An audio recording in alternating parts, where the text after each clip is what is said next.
जैसा कि हमें पता है, 2004 के पश्चात नियुक्त समस्त शासकीय कर्मचारियों के लिए एनपीएस लागू किया गया, जिसके अंतर्गत कर्मचारियों के वेतन से प्रति माह 10% की राशि कटौती कर इनके एनपीएस अकाउंट में जमा की जाती है। वहीं इतनी ही राशि शासन के द्वारा कर्मचारियों के अकाउंट में जमा कर दी जाती है। लेकिन इसमें एक प्रश्न आता है कि हमारे एनपीएस अकाउंट में राशि जमा तो होती है, लेकिन जब हम सेवानिवृत्त होंगे तब हमें कितनी पेंशन मिल सकती है। जी हाँ, नमस्कार, मैं जय डहरिया और आज हम देखेंगे कि हमारे रिटायरमेंट के पश्चात कितनी पेंशन हमें प्राप्त हो सकती है। एनपीएस अकाउंट में जमा राशि का 60% हिस्सा रिटायरमेंट के समय कर्मचारियों को कैश मिल जाता है। वहीं 40% हिस्सा एनपीएस अकाउंट में जमा रहता है, जिसका ब्याज हमें पेंशन के रूप में प्राप्त होता है।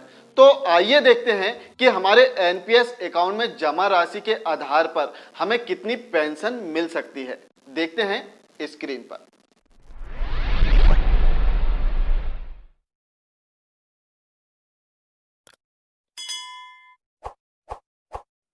आज हम एनपीएस के विषय में जानेंगे एक बहुत ही महत्वपूर्ण बिंदु। साथ ही प्रयास करेंगे भविष्य में आने वाले उन पलों में झांकने का जब हमारे रिटायरमेंट के पश्चात हमें पेंशन प्राप्त होगी। तो आखिर कितनी पेंशन हमें प्राप्त होगी। जैसा कि हमें पता है कि 2004 के पश्चात समस्त शासकीय सेवकों के लिए एनपीएस लागू किया गया, जिसमें कर्मचारियों के वेतन से 10% की राशि कटौती कर उनके एनपीएस अकाउंट में जमा की जाती है। वहीं इतनी ही राशि शासन के द्वारा इनके एनपीएस अकाउंट में जमा की जाती है। तो आइए जानते हैं कि हमारे रिटायरमेंट के पश्चात हमें कितनी पेंशन मिलेगी। रिटायरमेंट के पश्चात अपनी पेंशन का समान कैलकुलेशन करने के लिए सबसे पहले अपने मोबाइल में किसी भी ब्राउजर को ओपन कीजिए। ब्राउजर के ओपन होने पर इसमें हमें सर्च करना है एनपीएस कैलकुलेटर। सर्च करने के उपरांत कुछ रिजल्ट हमें दिखाई देंगे। अब फर्स्ट रिजल्ट हमें दिखाई देगा mptrust.org.in। इसका फर्स्ट ऑप्शन है पेंशन कैलकुलेटर। इस पर हमें क्लिक कर देना है।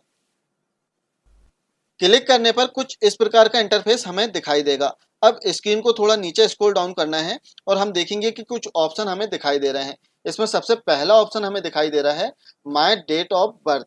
तो यहाँ पर हमें अपनी डेट ऑफ बर्थ फिल कर देना है। इसमें बताना चाहेंगे कि कैलकुलेशन आज की डेट का होगा, अर्थात जिस डेट पे आप वेबसाइट पर कैलकुलेट करेंगे उस डेट से एक समान कैलकुलेशन आपकी पेंशन का निकल के आएगा। तो हम यहाँ पर अपनी डेट ऑफ बर्थ फिल कर देते हैं। इसके पश्चात नेक्स्ट ऑप्शन आपको दिखाई देगा कंट्रीब्यूशन का। तो यहाँ पर एनपीएस की जो राशि हमारी जमा हो रही है प्रति माह, उसका अमाउंट लिखना है, प्लस गवर्नमेंट के द्वारा जितनी राशि ऐड की जाती है उस राशि को भी इसमें ऐड कर देना है। सपोज वर्तमान में जैसे हमारे 4 या 5 हजार रुपये प्रति माह कटौती हो रही है, जैसे 4 हजार रुपये प्रति माह कटौती हो रही है और 4 हजार रुपये गवर्नमेंट के द्वारा ऐड किया जा रहा है, तब यहाँ पर हम 8 हजार रुपये लिख देते हैं।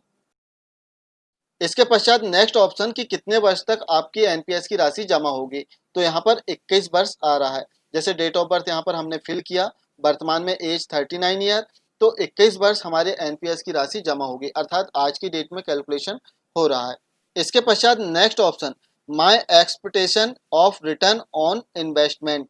अब इसमें परसेंटेज कम या ज़्यादा हो सकता है, तो हम थोड़ा कम कर लेते हैं इसे।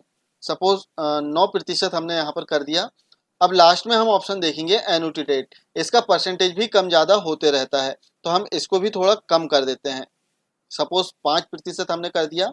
ऊपर दिए गए सभी डेटा को फिल कर देने के पश्चात अब हमें स्क्रीन को थोड़ा नीचे स्क्रॉल डाउन करना है और नीचे स्क्रॉल डाउन करने पर हम देखेंगे एक ग्राफ हमें दिखाई दे रहा है, जिसमें अमाउंट लिखा हुआ है, साथ ही पेंशन कितनी मिलेगी वो भी यहाँ पर लिखा हुआ है। यहाँ पर 2 अमाउंट लिखे हुए हैं।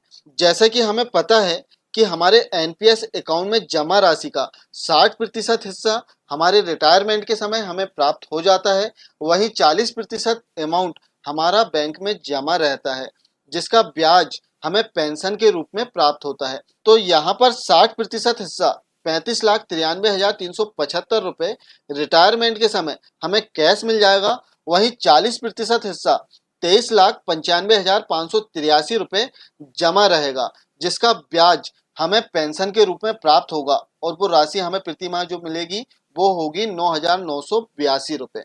इसमें एक बात और बताना चाहेंगे कि कर्मचारी की जो 40% की राशि जमा रहती है वो कर्मचारी की मृत्यु के पश्चात कर्मचारी के द्वारा नियुक्त नॉमिनी को प्राप्त हो जाती है।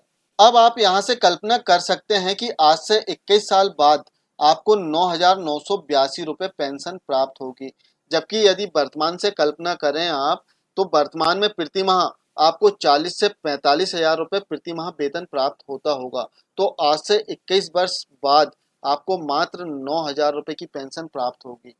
तो ये थी पेंशन कैलकुलेशन करने की एक बहुत ही महत्वपूर्ण जानकारी, जिससे हम अपने भविष्य की कल्पना कर सकते हैं।